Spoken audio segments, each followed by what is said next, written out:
Aujourd'hui, 24 octobre 2025, j'ai un désir, je ne sais comment l'expliquer, un désir, une inspiration qui me pousse à témoigner de ce qu'a été,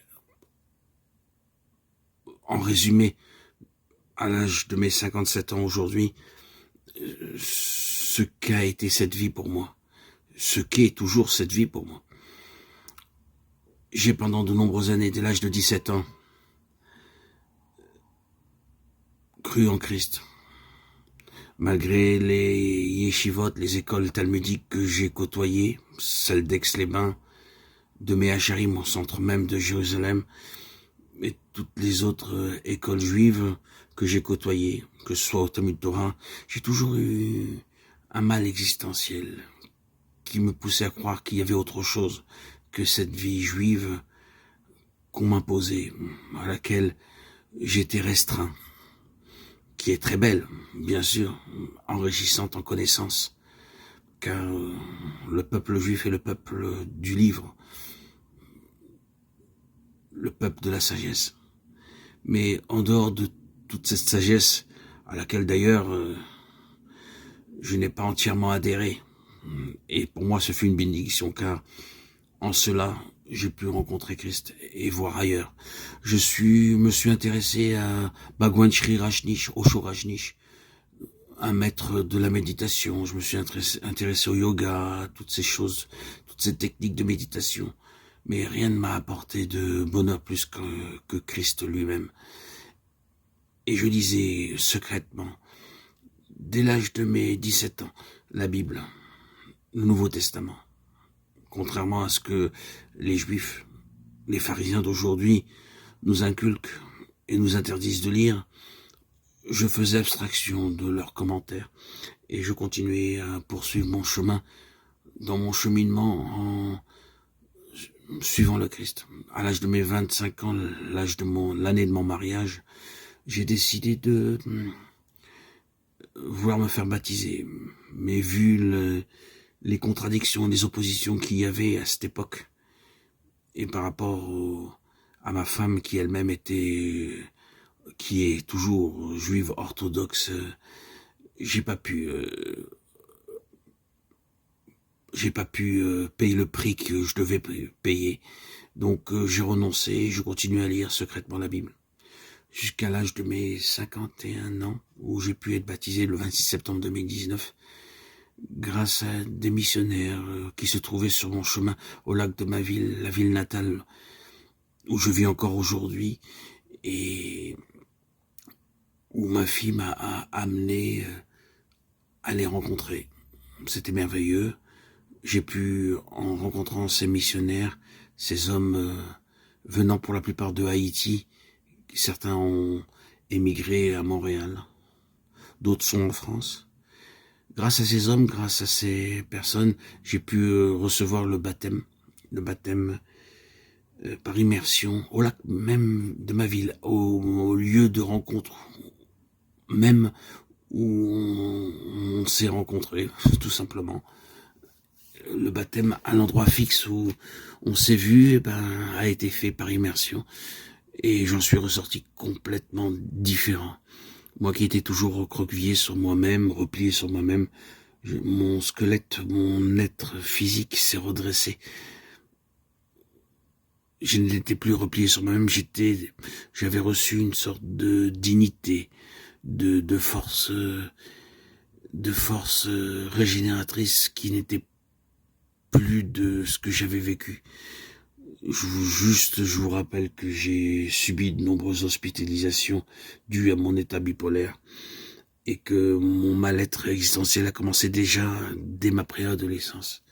Par la joie et le bonheur d'avoir reçu ce baptême, ma vie a été toute différente. Je n'étais plus centré sur mes douleurs, mes souffrances, puisqu'elles n'existaient plus, mais sur Christ, seul Christ qui m'a transformé. Le vieil homme était mort. J'étais mort. Je lisais pendant de nombreuses années, depuis l'âge de mes 17 ans, pour la plupart des écrits catholiques. Et ça a payé. Jésus est venu à ma rencontre. Je ne sais pas si c'est mes mérites du fait que j'ai lu la Bible secrètement ou que je me suis intéressé à Christ, que Christ est venu à moi-même, ou si j'étais prédestiné. C'est une longue affaire, assez complexe. Je pense que j'étais prédestiné à suivre et à marcher sur le chemin de Christ.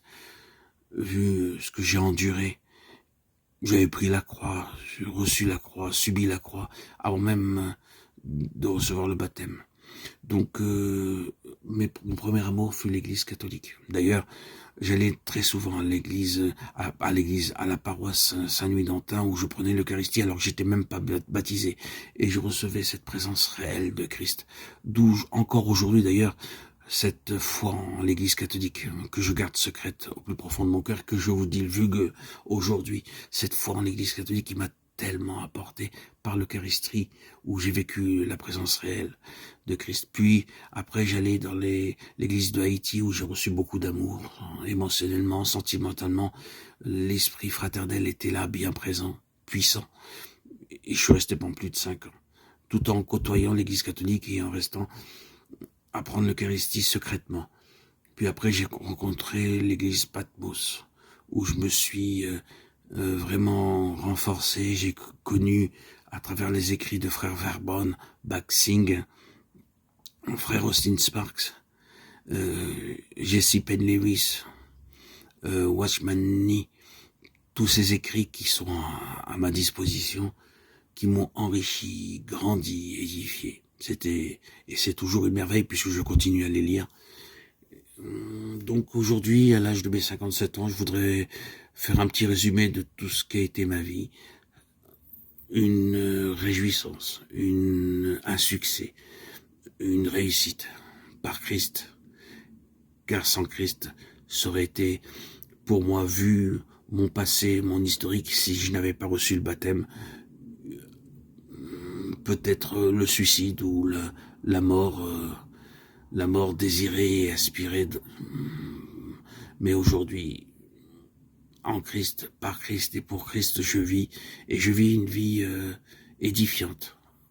Vraiment, je suis fortifié, sanctifié par la puissance de Christ, par tous ces écrits que j'ai obtenus de l'église Patmos et qui m'enrichissent régulièrement. Et d'ailleurs, que je vous partage régulièrement sur ma chaîne YouTube. En résumé, Christ est ma vie, Christ est ma joie, Christ est ma réjouissance, Christ est ma liberté. En Christ, sachez bien, comprenez bien, que vous pouvez recevoir toutes les gratifications, les besoins les demandes auxquelles vous aspirez.